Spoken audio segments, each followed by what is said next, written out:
This morning, rap mogul Jay-Z is denying allegations he sexually assaulted a 13-year-old girl alongside rapper Sean Diddy Combs. That civil lawsuit filed against Combs in October was amended Sunday to include Jay-Z. The accuser, identified only as Jane Doe, says she was sexually assaulted by both men at a Video Music Awards after-party in 2000. In a blistering statement, Jay-Z accuses Jane Doe's attorney of trying to blackmail him. He said further, quote, "These allegations are so heinous in nature that I implore you to file a criminal complaint, not a civil one. Whomever would commit such a crime against a minor should be locked away. Would you not agree?" He added, "My only heartbreak is for my family. My wife and I will have to sit our children down, one of whom is at the age where her friends will see the press and ask questions about the nature of these claims and explain the cruelty and greed of people." Joining us now, Joey Jackson, senior legal analyst and criminal defense attorney and former prosecutor.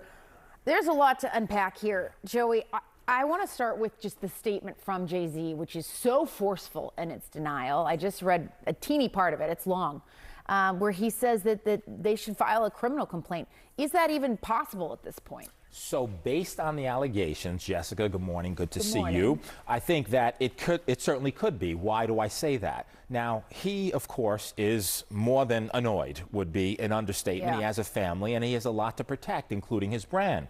But to the extent that he's saying, hey, come after me criminally, that could be likely. Why do I say that?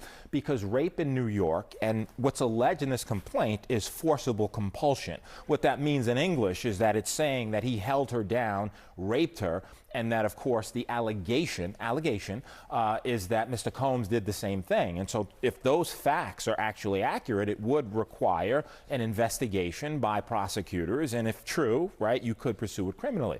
Now, with respect to the evidentiary value, yes, it happened 24 years ago, right, more than 24 years ago. But in the allegations, there's a few things. Number one, there's allegation that another celebrity was present at the time, right, in addition to other people. Number two, there's the claim by the victim, right, that she left, that she went and she was seen by a gas attendant who saw her in distress. Number three, that she phone called her dad, who showed up, the 13-year-old, and now removed her. So civil complaint, simply allegations, needs to be proven in a court of law, but if true, it could rise to the level of criminality, and, you know, we'll see what happens, or if the DA looks and investigates. So what happens now? So what happens now is this is simply a civil complaint. And in a civil complaint, it goes through the technical legal process. Now, the distinction, Jessica, between civil and criminal, of course, is that civil is for monetary damages, right? The system can only reward you with money. There's allegations that this 13-year-old is suffering from post-traumatic stress disorder, suffered depression, etc. So now you go to fact-finding, right? Before that, just briefly, there was a demand letter sent. And a demand letter is a letter being sent by a lawyer saying, hey, I don't have to sue you. We can sit, we can mediate it. If we reach an agreement, it never sees the light of day. Jay-Z saying, I don't care about your demand letter. I look at it as blackmail. You want to sue me, sue me. You want to look at it criminally, look at it criminally, but it'll go through the fact-finding process. If a trial is necessary to determine the facts, that's what will happen, but it'll be deemed civil. No indication at this point as to whether or not any criminal investigation will ensue as a result of this. Yeah, and Jay-Z came back incredibly forcefully against these allegations and really singled out that attorney as well for being, I'm paraphrasing here, but greedy, saying he's out to get money, and calling that letter essentially blackmail. Yeah, and in addition to that, Jessica, also suing the attorney, saying he's intimidating him, harassing him, etc.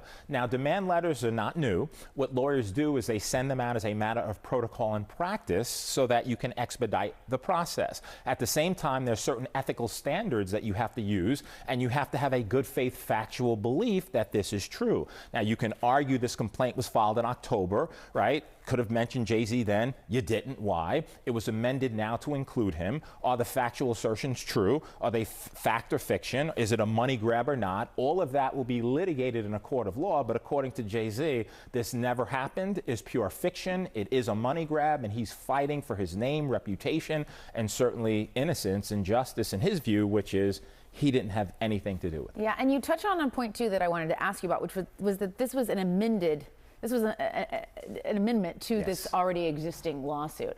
What are people to take away from that? The fact that they're coming back and adding to this now with this specific name? Yeah, you know, Jessica, so it depends. That's also common. You could amend lawsuits, right, as a matter of course, and you do, to include certain factual allegations. The interesting thing to me in terms of your question and the takeaway, if you had this information about Jay-Z, it happened allegedly in September of 2000. Why not include it in the original complaint? What happened between October and now that necessitated you putting in, and it's a question of credibility. Was he celebrity A, right, as was noted in the October complaint? Is this pure fiction? And what's interesting in the complaint is he really, that is the lawyer, tries to tie Jay-Z to Mr. Combs in so many ways, right? Birds of a feather is the argument that he's making. You can make that argument. You need the facts to sustain it. Let's see if they come up with any facts. All right, we will see. All right, Joey Jackson, thanks so much.